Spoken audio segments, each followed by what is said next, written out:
பாறை மீன் குடல் போட்டி கிட்டத்தட்ட இதை பார்த்தீங்கன்னா ஒரு 30 கிலோ சைஸில் பாறை வெட்டியிருக்கேன். அதனுடைய குடல் தான் இது. செனை இருக்குன்னு பார்த்தா செனையில் ஏமாச்சிச்சு. இதுதான் செனையை. இப்போ வந்து இதை வந்து க்ளீன் பண்ண போகிறேன். மட்டன் போட்டி மாதிரி வேறு லெவலில் அப்படியே மஜாவாக அவிச்சிட்டு அதுக்கப்புறம் எடுத்து கத்திரிக்காய் கடலைப்பருப்பு இதெல்லாம் போட்டு செய்யணும். ரொம்ப நல்லா இருக்கும்.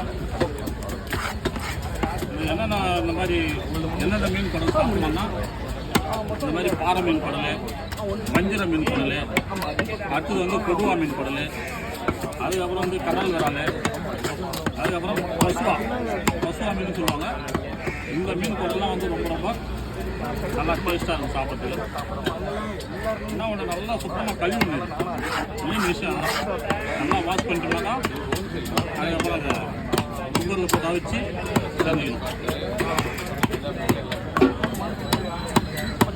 அருமையான பொருள் மீன் தான் மெயின் பண்ணணும்.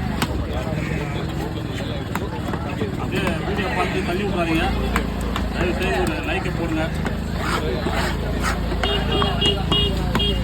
30 சைஸில் இந்த மீனை வெட்டியிருக்கேன். வீடியோக்குள்ளே போய் பாருங்கள்.